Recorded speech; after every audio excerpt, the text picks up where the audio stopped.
Assalamualaikum warahmatullahi wabarakatuh. Apa jadinya jika kebaikan hati seorang anak tiri mampu menggagalkan intrik jahat ibunya sendiri? Saksikan kisah Anjarwati yang penuh keberanian dan cinta dalam menyelamatkan keluarga dari kehancuran. Di sebuah kota kecil, yang terletak di kaki perbukitan hijau nan asri di Jawa Tengah, hiduplah seorang pria bernama Bangun. Usianya kini menginjak kepala 4, namun wajahnya masih memancarkan ketenangan yang khas, seolah waktu enggan mengusik keteduhan dalam dirinya. Bangun dikenal sebagai sosok pendiam, namun di balik sikapnya yang hemat bicara, ia memiliki hati yang lembut dan tanggung jawab yang tak pernah goyah.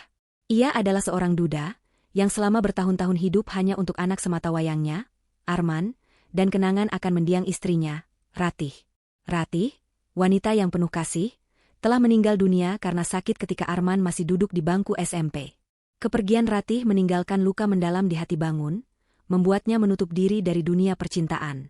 Bagi banyak orang di Sukawati, Bangun adalah pria yang apatis terhadap wanita, seolah hatinya telah beku sejak kehilangan Ratih. Bangun tinggal di sebuah rumah megah di tepi kota, peninggalan Ratih yang dirancang dengan cinta dan kehangatan. Rumah itu bukan sekadar tempat tinggal, tetapi juga cerminan kenangan keluarga kecil mereka. Dinding-dindingnya dihiasi foto-foto keluarga, dan setiap sudutnya menyimpan cerita tentang hari-hari bahagia bersama Ratih dan Arman.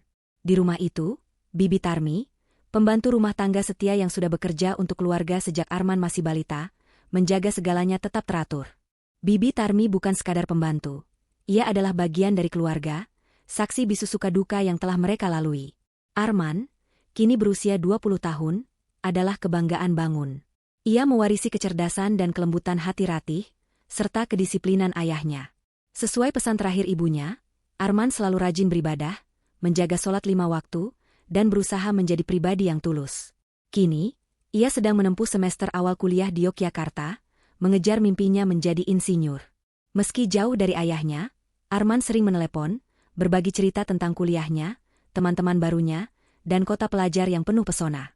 Bangun selalu mendengarkan dengan penuh perhatian, tersenyum kecil setiap kali Arman bercerita dengan semangat. Namun, di balik senyumnya, ada kekosongan yang tak pernah diucapkannya.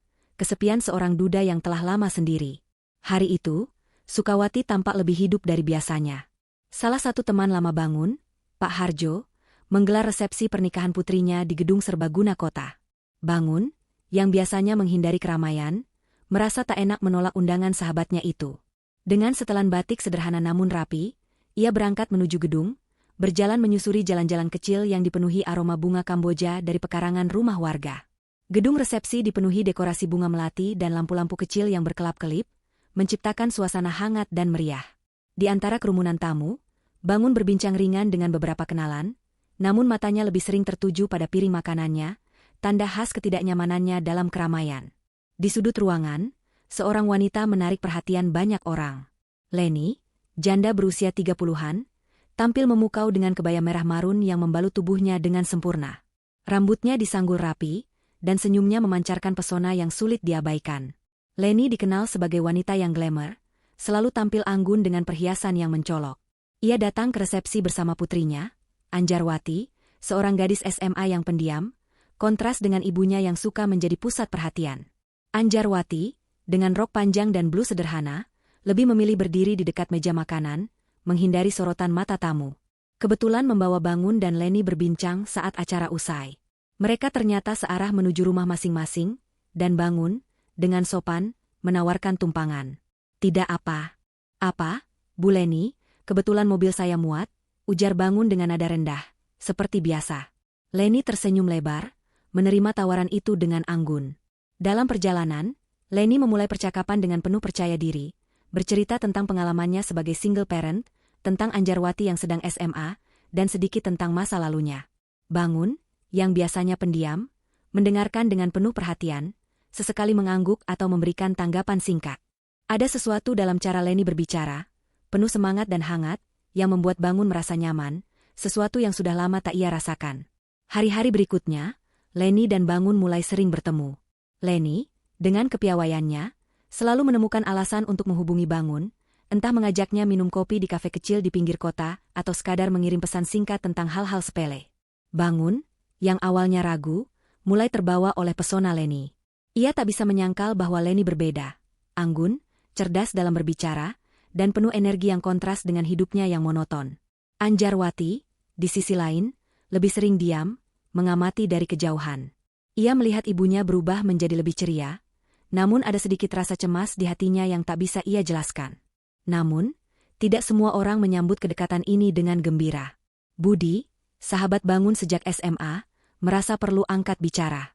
Suatu sore, saat mereka duduk di beranda rumah Bangun sambil menikmati teh hangat, Budi berbicara dengan nada serius. "Gan, aku tahu kamu mulai suka sama Leni. Tapi, dengar dulu.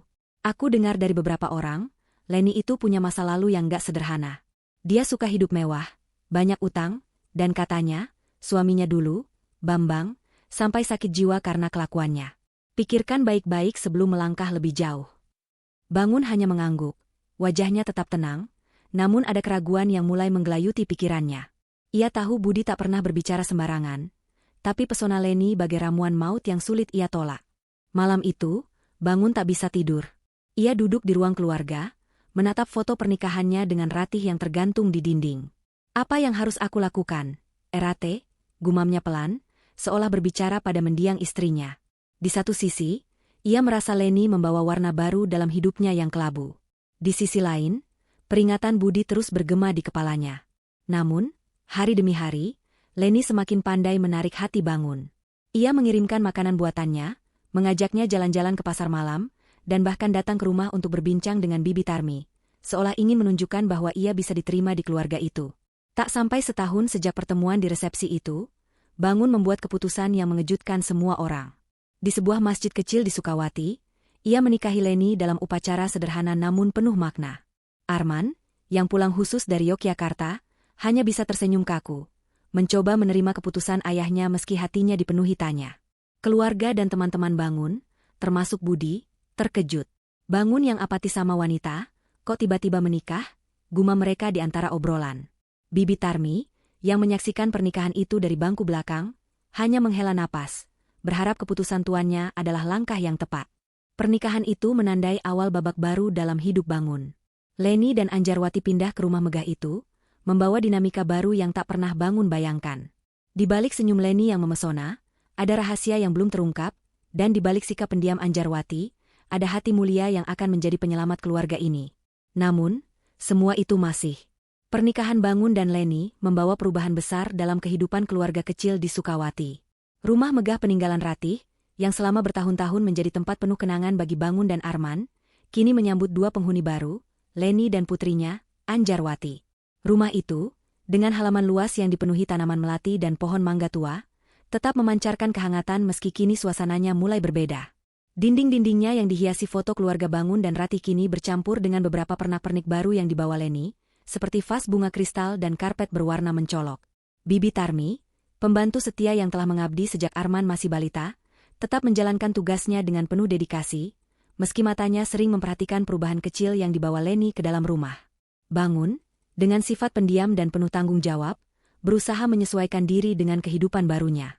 Ia ingin Leni dan Anjarwati merasa nyaman, berharap rumah itu bisa menjadi tempat yang sama hangatnya bagi mereka seperti yang pernah dirasakan oleh Ratih dan Arman. Setiap pagi, ia berangkat ke kantornya sebagai manajer di sebuah perusahaan distribusi lokal, meninggalkan Leni untuk mengurus rumah bersama Bibi Tarmi. Arman, yang kini kuliah di Yogyakarta, hanya bisa pulang sesekali, meninggalkan Bangun untuk menghadapi dinamika baru ini sendirian. Dalam telepon malamnya, Arman selalu bertanya, "Ayah, apa kabar di rumah? Ibu Leni baik-baik saja?" Bangun, dengan nada tenang, selalu menjawab, "Semuanya baik, men. Kamu fokus kuliah saja."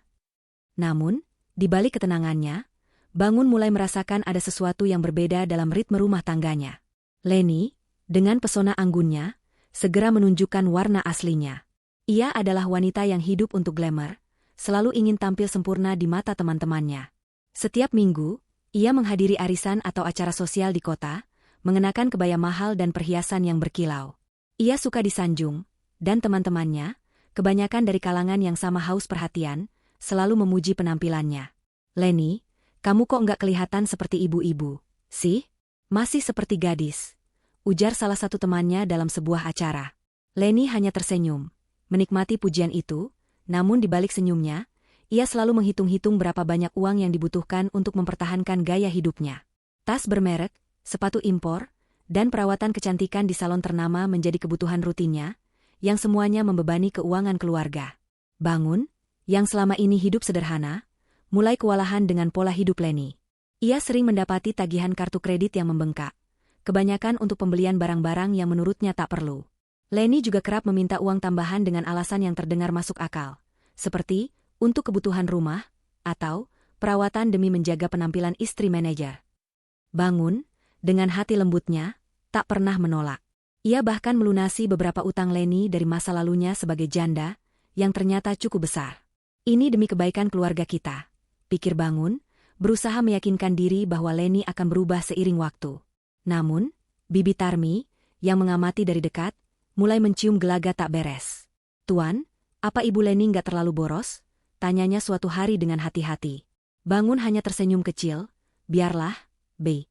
Mungkin dia cuma butuh waktu untuk menyesuaikan diri." Anjarwati, anak tiri Bangun, adalah sosok yang kontras dengan ibunya. Gadis SMA berusia 17 tahun ini pendiam, sopan, dan memiliki hati yang tulus, mirip dengan Bangun. Ia sering membantu Bibi Tarmi di dapur, mencuci piring atau menyapu halaman, meski Leni sering memarahinya karena tidak pantas anak SMA melakukan pekerjaan pembantu. Anjarwati tak pernah membantah, hanya mengangguk dan melanjutkan apa yang ia lakukan. Ia merasa nyaman di rumah Bangun, meski kadang merindukan kehidupan sederhana sebelum ibunya menikah lagi. Anjarwati sering duduk di beranda, membaca buku pelajaran atau menulis di buku hariannya, mencoba memahami perubahan yang terjadi di sekitarnya. Ia juga sering mengobrol dengan Bibi Tarmi, yang dengan cepat menjadi sosok kepercayaannya. "Bibi, aku ingin keluarga ini bahagia. Tapi kenapa aku merasa ibu berubah?" ujarnya suatu malam, suaranya pelan penuh kebingungan. Bibi Tarmi hanya mengelus kepalanya. "Sabar, Neng. Semua akan baik-baik saja kalau hatimu tetap baik." Sementara itu, Leni mulai menunjukkan sifat manipulatifnya. Ia sering mengarang cerita untuk mendapatkan uang dari Bangun. Suatu hari, ia mengatakan perlu membeli peralatan dapur baru karena yang lama sudah usang. Padahal Bibi Tarmi tahu peralatan itu masih berfungsi baik. Di lain waktu, ia mengaku perlu dana untuk donasi acara sosial yang ternyata digunakan untuk membeli gaun baru. Bibi Tarmi, yang mengelola kebutuhan rumah tangga, mulai curiga saat uang belanja yang diberikan Bangun sering hilang untuk keperluan yang tak jelas. Ia pernah menemukan kwitansi salon di tas Leni, dengan nominal yang cukup untuk membiayai kebutuhan rumah selama sebulan. Namun, Bibi Tarmi memilih diam, tak ingin mengganggu keharmonisan rumah tangga tuannya, meski hatinya gelisah. Anjarwati, dengan kepekaannya, juga mulai memperhatikan tingkah laku ibunya. Ia sering mendengar Leni berbicara di telepon dengan teman-temannya, membahas pesta mewah atau rencana membeli barang branded. "Kalau aku nggak tampil maksimal, apa kata teman-temanku? Suamiku kan manajer, aku harus sesuai standar," ujar Leni dalam salah satu percakapan yang didengar Anjarwati. Gadis itu hanya menghela napas, mencoba memahami ibunya, tapi ia tak bisa menyangkal rasa tidak nyaman yang mulai tumbuh. Ia ingin menghormati ibunya, tapi tindakan Leni membuatnya ragu. Anjarwati mulai lebih sering mengobrol dengan Bibi Tarmi, berbagi cerita tentang sekolah dan mimpinya menjadi guru, seolah mencari pelarian dari ketegangan yang tak terucapkan di rumah. Bangun, di sisi lain, mulai merasakan beban yang tak ia akui. Ia sering pulang larut, lelah setelah seharian bekerja, hanya untuk mendengar Leni mengeluh tentang kebutuhan baru atau acara yang harus ia hadiri. Namun, setiap kali Leni tersenyum dan memeluknya, Bangun merasa semua pengorbanannya sepadan. Mungkin ini cuma fase penyesuaian, pikirnya, mencoba menepis keraguan yang mulai muncul. Ia juga berusaha mendekati Anjarwati, mengajaknya bicara tentang sekolah atau rencana masa depannya, tapi Anjarwati selalu menjawab dengan sopan namun singkat, seolah tak ingin membebani ayah tirinya. Di tengah semua ini, Bibi Tarmi menjadi pengamat setia. Ia melihat bagaimana Leni menghabiskan uang tanpa kendali, bagaimana Anjarwati berusaha menjaga harmoni, dan bagaimana Bangun berjuang mempertahankan kebahagiaan keluarga barunya. Ia tahu, di balik kedamaian yang tampak di permukaan, ada badai yang perlahan mendekat. "Tuhan, jagalah keluarga ini," doanya setiap malam, sambil menatap foto Ratih di ruang keluarga. Rumah megah itu, yang dulu penuh tawa dan kasih, kini mulai dipenuhi intrik kecil yang tak terlihat, menunggu waktu untuk meledak. Dan Anjarwati, dengan hati mulianya, akan segera menjadi kunci dari segalanya. Kehidupan di rumah megah Bangun mulai menampakkan retakan kecil, meski di permukaan semuanya tampak harmonis. Bangun tetap menjalani hari-harinya dengan penuh tanggung jawab, berangkat ke kantor setiap pagi dan pulang dengan senyum lelah, berusaha menjaga kehangatan keluarga barunya. Leni, dengan pesona anggunnya, terus menjalani gaya hidup glamor yang semakin sulit dipenuhi oleh keuangan keluarga. Ia kerap menghabiskan waktu dengan teman-teman sosialitanya, menghadiri arisan, acara amal yang lebih mirip ajang pamer, atau sekadar berbelanja di butik-butik mewah di kota tetangga. Anjarwati, anak tiri bangun, berusaha menyesuaikan diri dengan dinamika rumah tangga yang baru, sementara Bibi Tarmi, dengan kepekaannya, mulai mencium gelagat tak beres dari tingkah laku Leni. Leni, yang haus akan gaya hidup mewah, mulai kehabisan akal untuk membiayai keinginannya. Uang belanja yang diberikan Bangun sering ia alihkan untuk membeli tas bermerek atau perhiasan baru, dengan alasan yang selalu terdengar meyakinkan. Ini untuk menjaga penampilan, Mas. Istri manajer kan harus kelihatan pantas, katanya suatu hari sambil tersenyum manis, membuat Bangun hanya mengangguk meski hatinya mulai gelisah dengan tagihan yang terus membengkak. Bibi Tarmi, yang bertugas mengelola kebutuhan rumah, sering mendapati stok dapur menipis lebih cepat dari seharusnya, padahal uang belanja seharusnya cukup. Ia pernah menemukan kwitansi perawatan kecantikan di tas Leni, dengan nominal yang mencengangkan, namun ia memilih diam, tak ingin membuat keributan.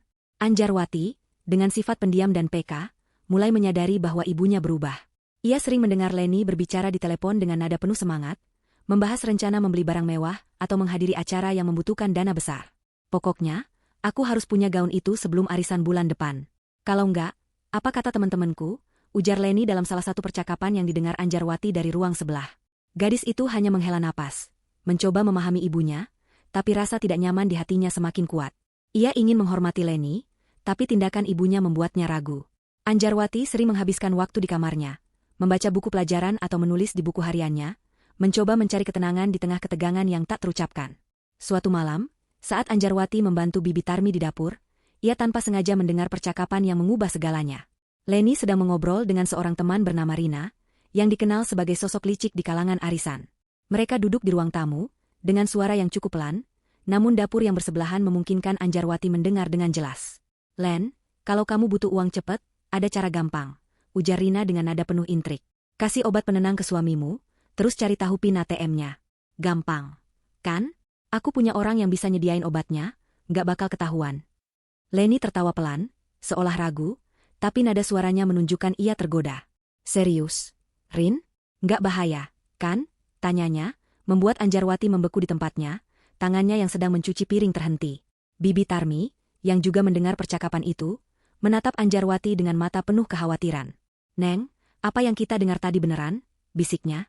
Anjarwati hanya mengangguk, wajahnya pucat. Ia merasa dunia berputar. Ibunya, yang seharusnya menjadi panutan, merencanakan sesuatu yang begitu jahat terhadap Bangun, pria yang telah menerima mereka dengan tangan terbuka. Anjarwati merasa campur aduk antara malu, marah, dan sedih, tapi ia tahu ia harus bertindak. Dengan hati-hati, ia berbisik pada Bibi Tarmi, "Bibi, kita harus hentikan ini. Tapi jangan bilang apa-apa dulu, aku takut ibu tahu." Bibi Tarmi mengangguk, mempercayai keberanian gadis muda itu.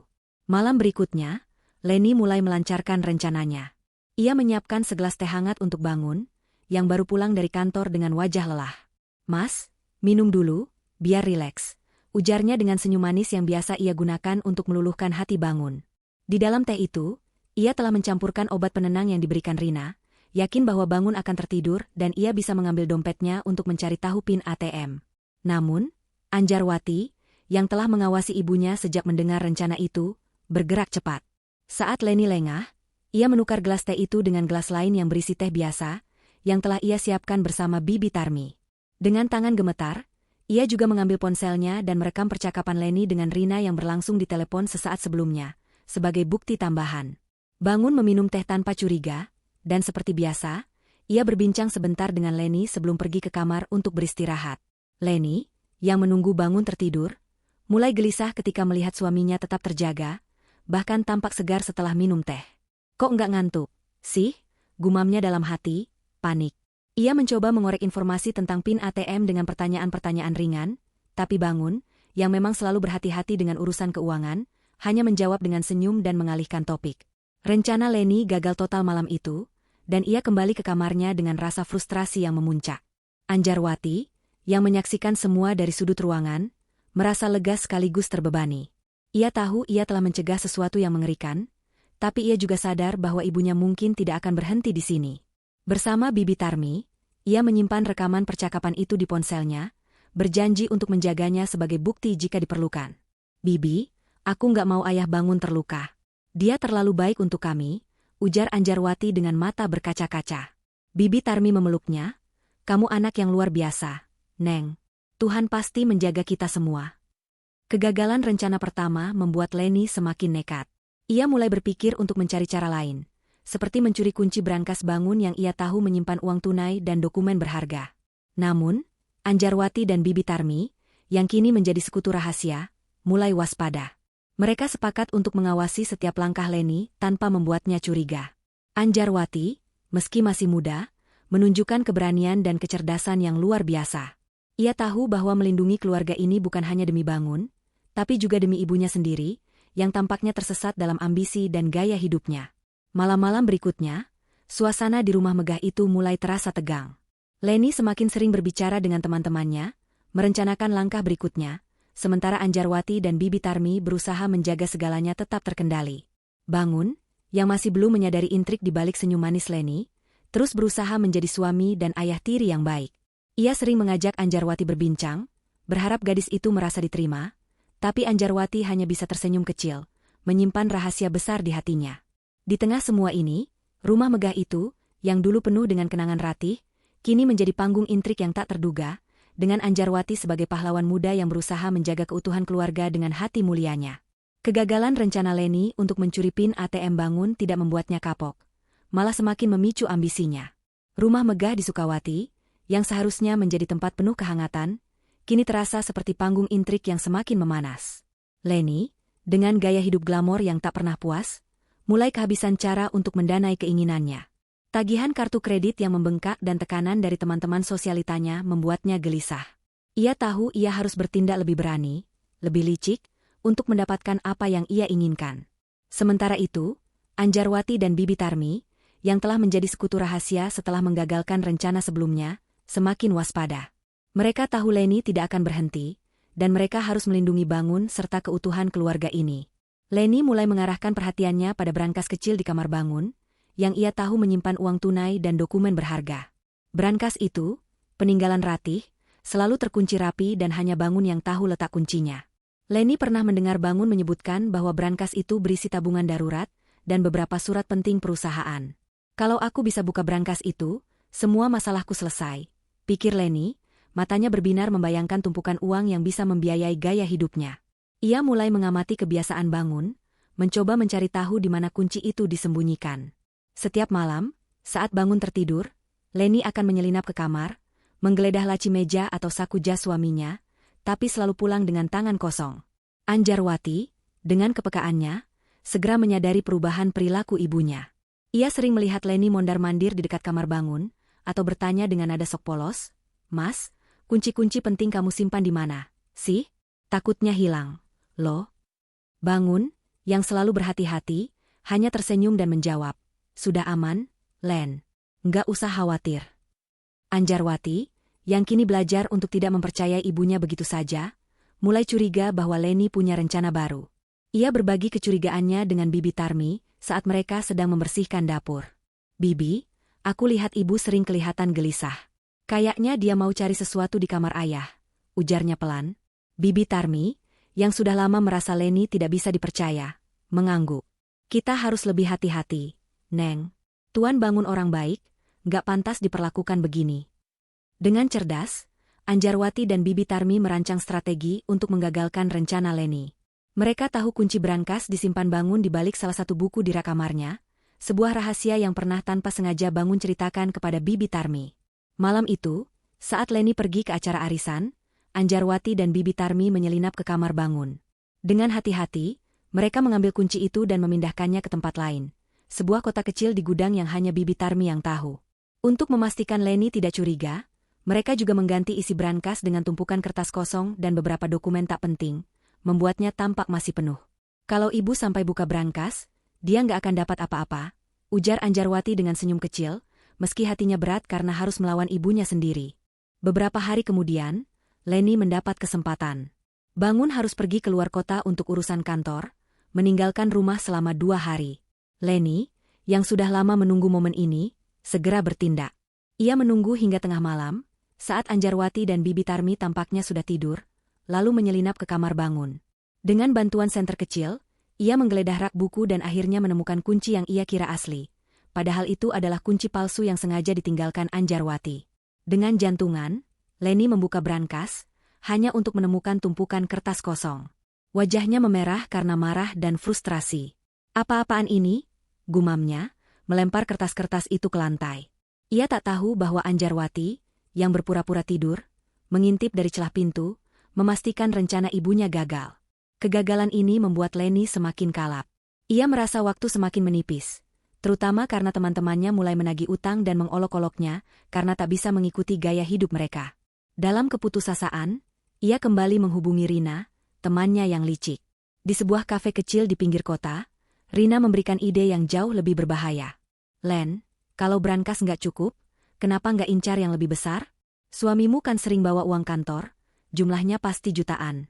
Aku kenal orang yang bisa bantu, tapi kamu harus berani. Leni, yang sudah terjebak dalam ambisinya, mendengarkan dengan penuh perhatian. Rina memperkenalkannya pada sekelompok penjahat yang bersedia mencuri uang kantor yang dibawa Bangun, dengan imbalan bagian dari hasilnya. Leni, meski awalnya ragu, akhirnya setuju. Aku nggak punya pilihan lain. Rin, aku harus dapat uang itu, katanya dengan nada dingin. Rencana itu mulai disusun. Leni tahu bahwa dalam beberapa hari, Bangun akan membawa uang tunai dalam jumlah besar untuk transaksi perusahaan di kota tetangga. Ia memberi informasi detail kepada komplotannya tentang rute dan waktu keberangkatan Bangun.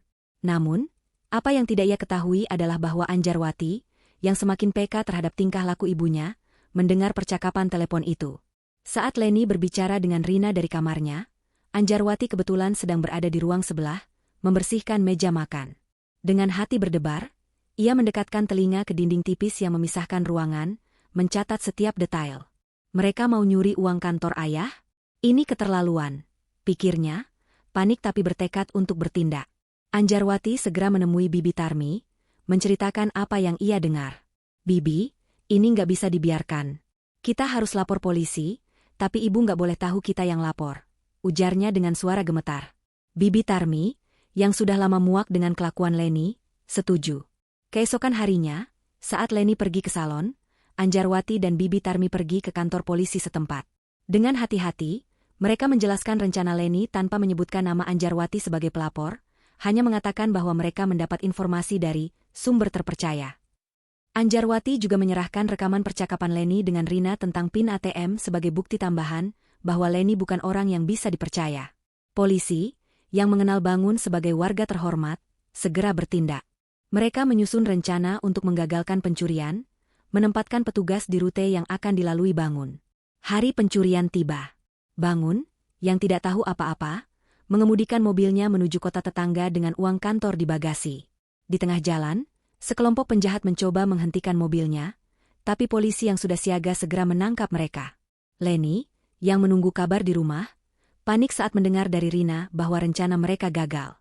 Ia tak tahu bahwa polisi kini memiliki bukti yang cukup untuk menyeretnya ke meja hukum. Anjarwati, yang menyaksikan semua dari kejauhan, merasa lega sekaligus sedih.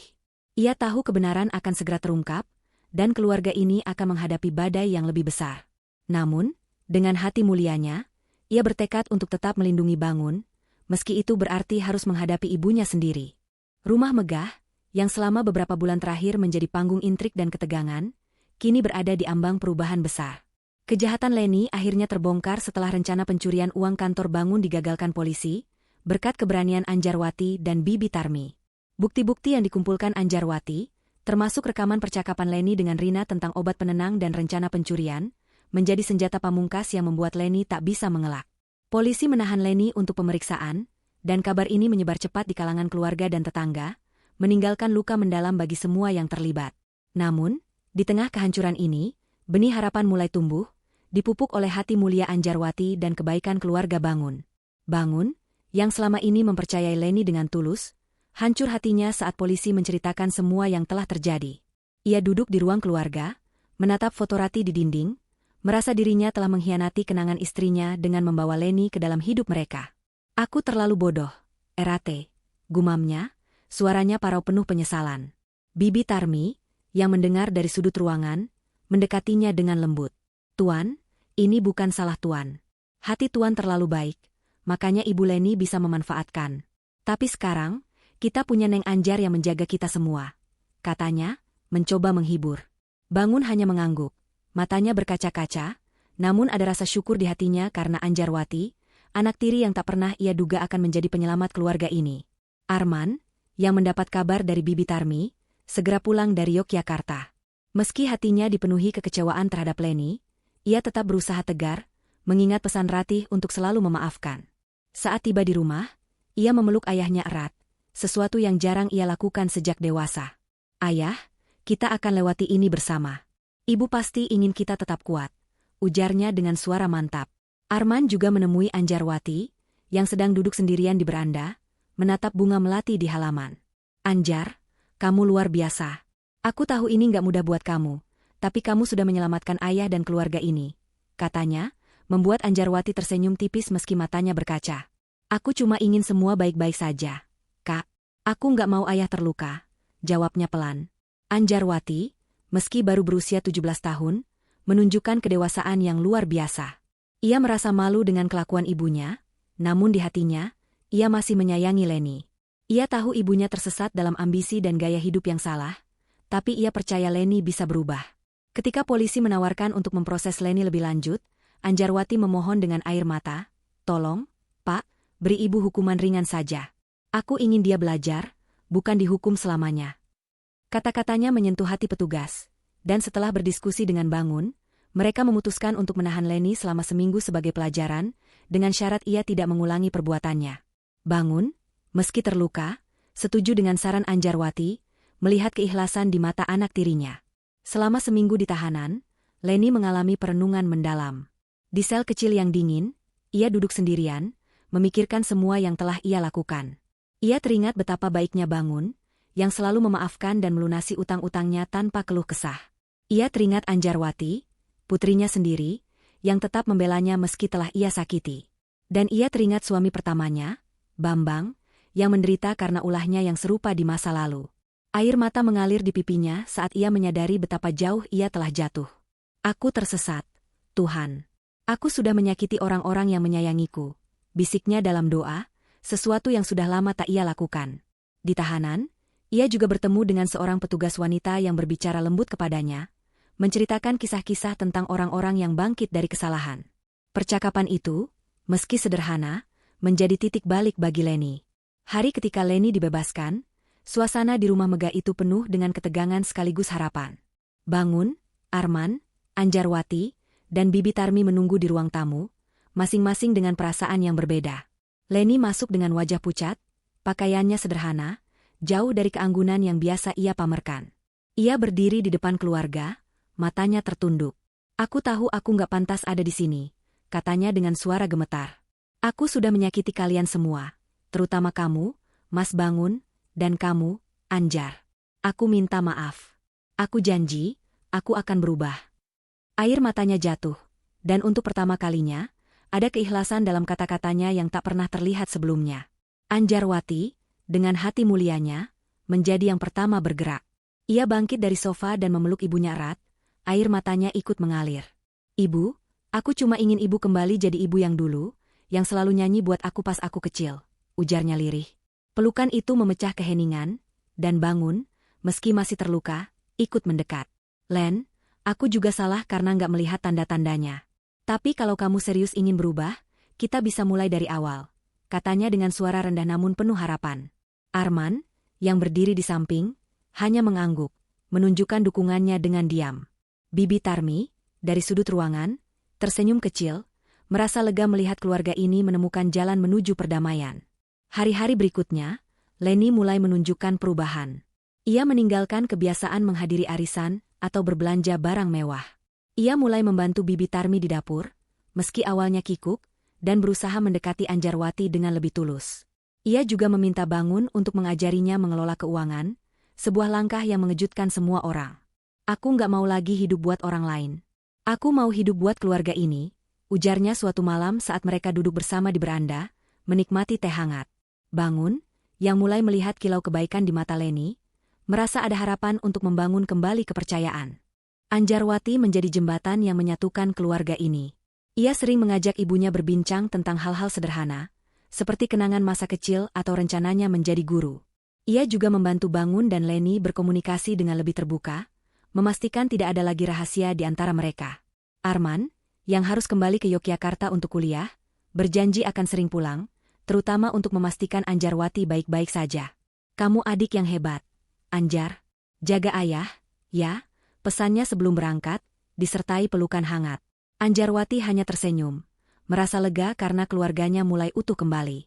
Bangun, meski masih membawa luka, belajar untuk membuka hati lagi dengan lebih bijaksana.